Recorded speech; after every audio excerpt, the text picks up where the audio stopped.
How Travis Barker became the only survivor in an airplane crash.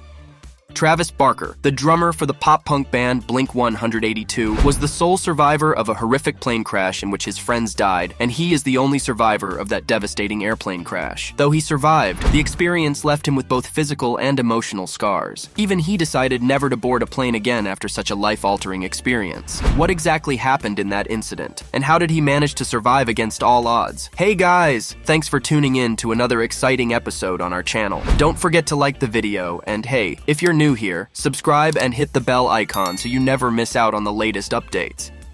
Travis Barker's career is marked by his role as the drummer for the influential pop-punk band Blink-182, which gained massive popularity in the late 1990s and early 2000s. Beyond his music, Barker has also collaborated with various artists across genres, displaying his versatile drumming skills. However, his trajectory took a tragic turn when he survived a plane crash that claimed the lives of his friends. This incident led to a profound impact on his life, inspiring his resilience and determination to overcome adversity. On the 19th of September 2008, the Blink-182 drummer with close friend musical partner Adam Goldstein, also known as DJ AM, had been visiting Columbia, South Carolina for a gig near the University of South Carolina. After performing the show, the two, joined by friends Chris Baker and Charles Still, boarded a small private jet bound for California. The private jet was piloted by Sarah Lemon and First Officer James Bland. It's meant to be a routine flight, right? But life sometimes has a different plan. As the plane barrels down the runway, ready to take off, a sudden burst of sparks shatters the calm. As a result, the plane skids off the runway, catches fire, and crashes into an embankment.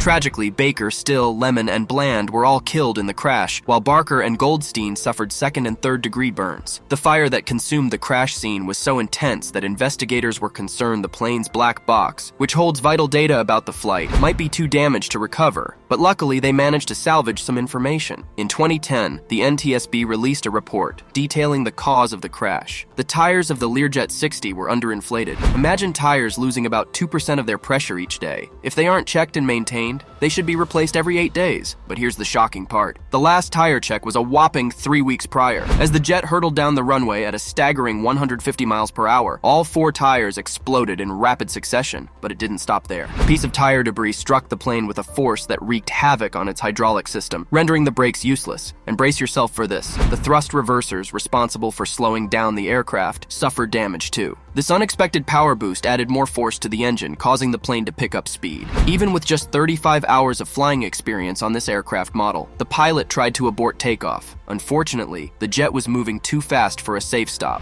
A rule of thumb for planes like the Learjet 60 is to never halt takeoff above 136 knots. But, in a critical decision, the pilot decided to stop at 144 knots. This collision of high velocity, damaged thrust reversers, and heightened engine power proved disastrous, causing the plane to zoom off the runway. The aftermath of the crash reshaped Travis Barker's life in profound ways. In 2015, he shared with Larry King his terrifying experience. "I caught fire trying to go to the front of the plane to save my 2 friends and get to the pilots possibly. I caught fire." Sadly, the nightmare wasn't over. In 2019, he recounted the moment to Joe Rogan. "When I jumped through the emergency exit when the plane blew up, I was in such a hurry to exit the plane and jumped right into the jet, which was full of fuel. My whole body lit up. I had jet fuel in my whole body. I burped jet fuel for almost 3 months. I was ripping off my clothes because that's what my instinct told me to do, but I was still on fire because I was soaked in jet fuel." A guardian angel in the form of a driver witnessed the crash and rushed to help Barker and DJ AM extinguish the flames. Barker remembers the stranger's words, "Stop, drop, and roll," that ultimately saved his life. Their efforts quelled the flames that had engulfed around 65% of his body. Both Barker and DJ AM were rushed to a nearby burn unit for treatment. Travis's journey to recovery was no easy feat. He had to come to terms with the aftermath. The possibility of amputating his foot due to the fire, relearning to walk, and facing the psychological scars that lingered.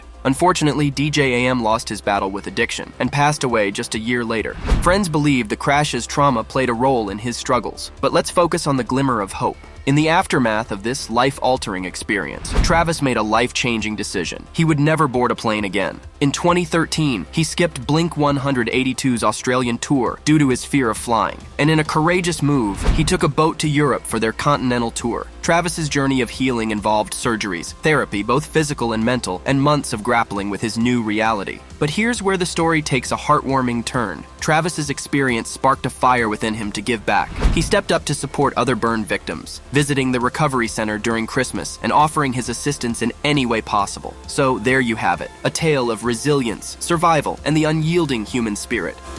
If you were moved by this extraordinary story, show your support by hitting that like button, subscribing to the channel, and sharing it with your friends. Until next time, stay strong, stay inspired, and remember that even in the darkest moments, there's a spark of hope waiting to be ignited.